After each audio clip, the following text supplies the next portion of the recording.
So now you're divorced. And let me guess, it's all her fault. Well, in this video, we're going to talk about 3 points that are going to help you shine some light and give you some context of how it is that you got to this point where she probably filed for divorce, she left, she cheated, and now you're sitting there thinking, what's going on? What happened?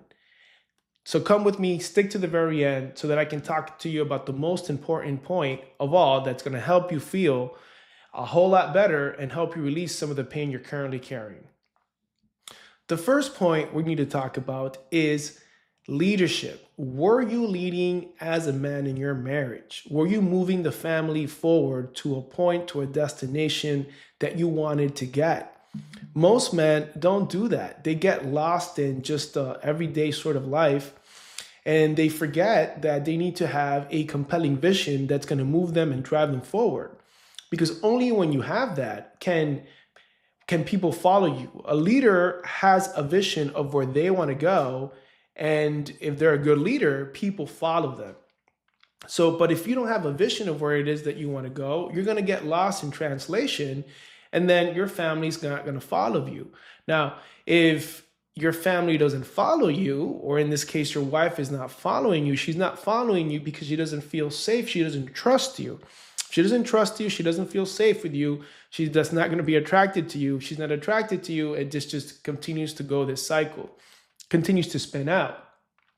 At the very least, she needs to believe that the vision that you have is leading her and leading the family to a place that you want. You might not have obtained that vision yet, but she needs to believe in you that you can actually get there. Otherwise, again, she's not going to follow, and that's going to bring a lot of discord between you two. So ask yourself, was I truly leading in my marriage, or was I being reactive instead of responding? So let me explain that. Like, were you being proactive, or you being reactive to just what life was throwing your way? Because women need to admire their men. Women need to admire that leadership quality within men so that they can follow, so that they can surrender. So were you leading? And again, I'm bringing these things forward so you can have a better understanding of what it is and what it is that got you here, not so much so that you can feel guilty. So point number one is leadership. Step number two is take accountability. Instead of saying, why is this happening to me? Ask yourself, what did I do to get me into this situation? Because that shifts you from being a victim role to the creator of your reality. Now, there may have been things that were out of your control, but what were you thinking? What was your intention? What was your emotional state throughout the marriage that led to this situation where your wife no longer wants to be with you and there's a separation and all what have you?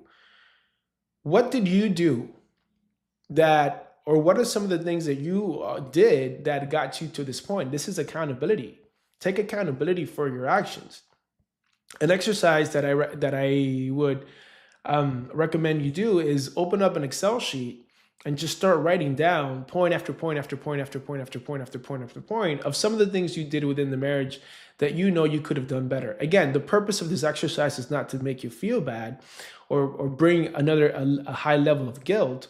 The purpose of this exercise is to help you see and understand some of the actions that you brought into the marriage that led to where to it being dissolved. Now, you can only get to this point of accountability once you stop being the victim, once you start blaming the other, once you start seeing, hey, what it is that I did, what are some of the things I did that brought the marriage to this point?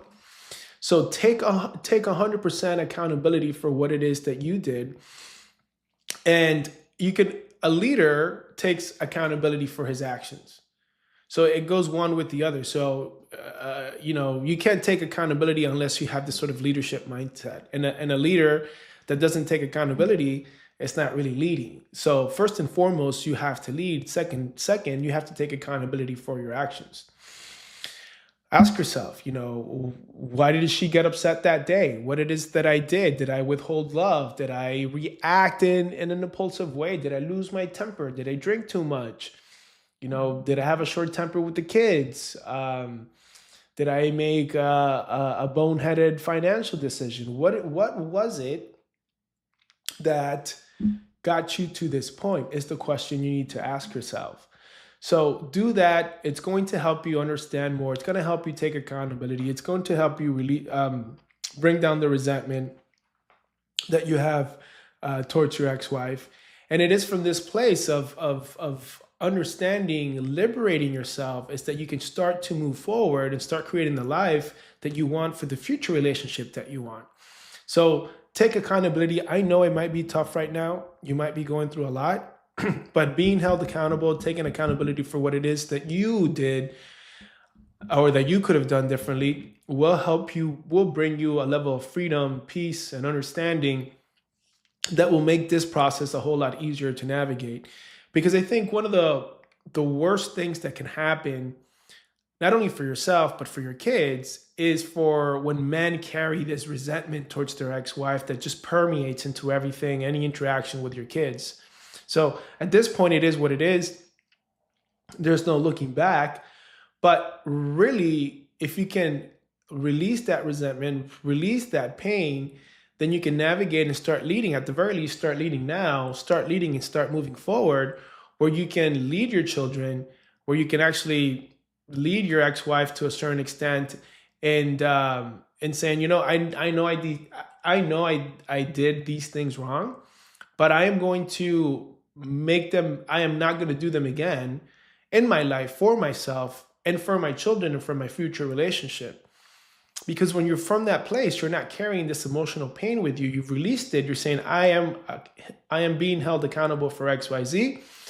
She did XYZ. I know I did XYZ. I could have done things differently. So it is what it is at this point. So make sure that you take accountability for your actions. You might not be able to see them at this point, again, because you're in the fog, but really sit down and start typing. I recommend an Excel sheet and just start going one by one by one by one. The third step I want to talk about today is the mirror effect. And what is the mirror effect?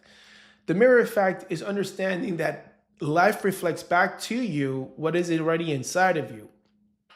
Now, going back to sort of that victim mentality, a lot of men say, well, only when she changes will the marriage change, or only if she were to do X, Y, Z will things get better.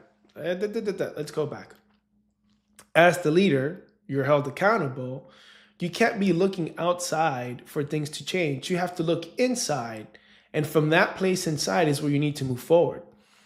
So you can't expect other people to change or other circumstances to change. If only this would happen, if only that would happen. No, it goes back to leadership. You have to lead.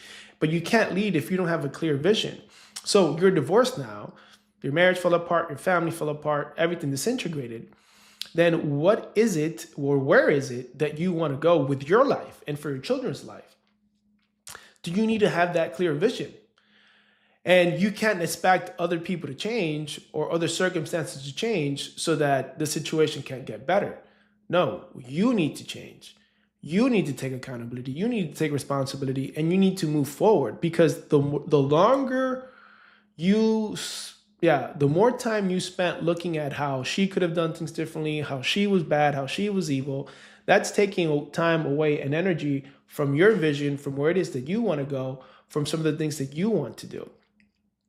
Okay? So the mirror effect is super important, because you can only see in others what is in you. So if she's acting a certain way, ask yourself, what am I doing that's helping me see this? What is it in me that I need to change, because I see this situation, I see she's acting this way, like, why is she being angry? What is it in me that I need to change so that I don't have to, that's causing her to be angry? Or what is it in me that I need to change that now she filed another motion for time sharing, whatever. Again, it's looking within, it's being the leader, taking accountability, which means I am no longer the victim. And then thirdly, seeing that whatever's happening outside of you is a reflection of what's happening inside of you, which is the mirror effect, which goes back to not being the victim.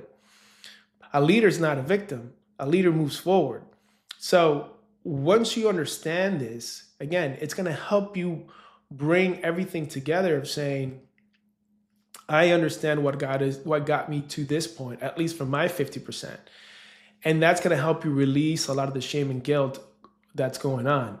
But a lot of guys don't do that. A lot of people don't do that. They just keep on blaming the other and not seeing themselves. So lead from this place where you are now. Perhaps you weren't leading before in your family, but now is your opportunity to lead. Be held accountable for your actions. I take full responsibility for my actions, for my 50%, without guilt, without shame, just saying, hey, I wish I could have done things differently, but maybe you didn't know any better. It's just part of what it was. And it's just part of this divine game of you kind of have to mess up to kind of figure it out. And then the third point is the mirror effect. Okay, whatever you see outside of you is a reflection of what's inside of you. So if there's a lot of anger, pain, and guilt outside of you, she's acting that way, chances are that that you're reflecting that within yourself. So these are the 3 points I wanted to talk to you guys about today, because it's just very easy to blame the finger and point the finger instead of to look inside. But if you're interested in doing this sort of inner work with me and getting past the pain of divorce, restoring your identity, reclaiming your power, and moving forward, click on the link below, schedule a call with me, and that way we can discuss how we can help you out. And within 90 days, we have guys feeling a whole lot better. So thank you for watching this video. Until next time, take care now. Bye-bye then. And remember who you are.